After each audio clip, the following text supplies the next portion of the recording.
Hi friends, welcome to my channel.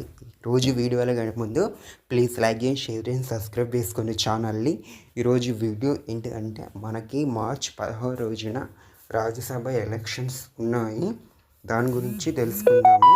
మనకు ఇప్పుడు March 16 రోజు రాజ్యసభ ఎలక్షన్స్ ఉన్నాయి తెలంగాణ నుంచి 2 రాజ్యసభ ఖాళీలు అవ్వబోతున్నాయి. ఒకరు వచ్చేసి సురేష్ రెడ్డి, మరొకరు వచ్చి ఎల్కి సింగ్వే.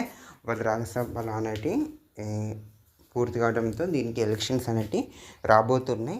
ఒక ఎమ్మెల్యే రాజ్యసభ సీట్ 2 ఉన్నాయి కదా, ఆ ఎమ్మెల్యేలు ఎన్నుకుంటారు కాబట్టి ఒక రాజ్యసభ సీట్కి 40 మంది ఎమ్మెల్యేలు అవసరం ఒక రాజ్యసభ సభ్యుడికి.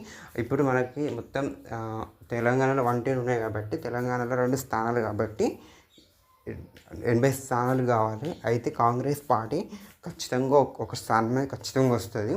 ఇంకొక స్థానం ఎంఐతోని పెట్టుకుంటే దాంతో 2 స్థానాలు కాంగ్రెస్ పార్టీకి అనుకూలిస్తున్నాయి కాబట్టి 2 సీట్లు ఇటు కాంగ్రెస్ పార్టీకి వచ్చే అవకాశాలు ఉంటాయి.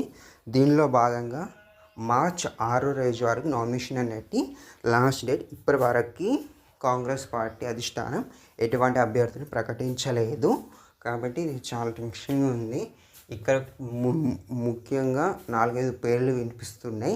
ఎల్కే సింగే పేరు మాత్రం ఖచ్చితంగా ఉంటుంది. అధిష్టానంకి ఒక సీట్ అని అంటున్నారు. మరొక సీట్ వచ్చేసి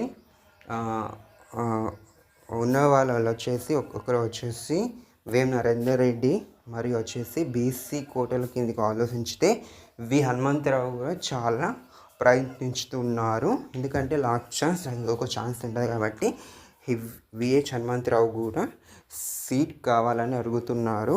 ఇది చాలా ముఖ్యం. మరొక ఎస్సీ కోటలో కూడా చాయిస్ ఉంది. ఎస్టీ కోటలో వచ్చేసి బలరాం నాయక్కి సీట్ ఇవ్వాలనుకుంటున్నారు. అధిష్టానం మేరకు ఎవరికి వస్తుందో చూడాలి.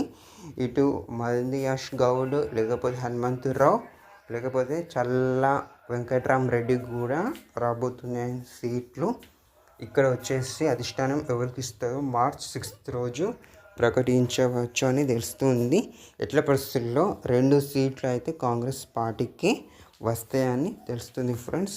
మరి ముఖ్యంగా రాజ్యసభ స్థానాలు ఎలా వస్తాయి, ఎలా ఇవ్వమని తర్వాత ఒక వీడియో తెలుసుకుందాము.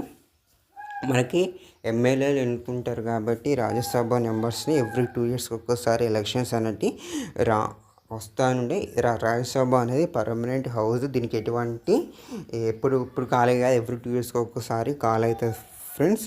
ఈ వీడియో మీకు నచ్చినట్లయితే లైక్ చేయండి, షేర్ చేయండి, సబ్స్క్రైబ్ చేసుకోండి ఛానల్ని ప్లీజ్.